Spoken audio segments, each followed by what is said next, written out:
friends, it's Jay. I wanted to hop on and talk about a fragrance that I've been sitting on for about 6 months or so, and that fragrance is 100 Silent Ways by Nishane. This fragrance was definitely something that I wanted to spend some more time with. I feel like it is something that is very close to skin, and that's what I've thought, this entire time that I've owned it, that it just doesn't project that much. And I've accepted that maybe that's just the type of fragrance that it is.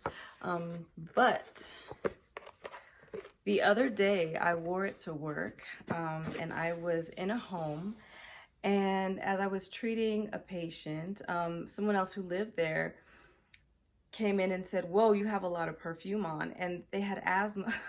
They had asthma. She said, I really have to stay away from you. I can't, be in your same space because it's really strong. Now, mind you, I had sprayed 3 sprays just on my arm, and it had been about an hour, before I had gotten to the actual home. And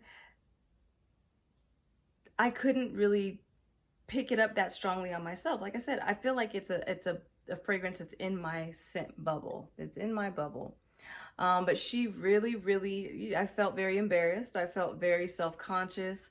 And I even asked her to, I asked her to take steps back to tell me how far it projected. This is kind of unprofessional, but I mean, I was concerned that I had sprayed too much, but I knew, it was only 3 sprays, but I was just very surprised that she could smell it that strongly when I absolutely couldn't. And I had heard people say that this is a beastly fragrance, and I just never got that. And so, does anybody else feel that way? Does anybody else have that same experience with 100 Silent Ways? It's just kind of embarrassing. But now I know.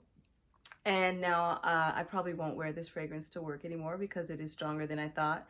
And it actually is a fragrance that if it's going to project that much, I don't think it's appropriate for my work. It's more of a fun, more of a kind of like a flirty, sensual fragrance. I figured that if it would be close to me, it wouldn't be that big of a deal. But if it, like I said, if it's gonna project, for me, I don't feel comfortable really wearing this fragrance at work.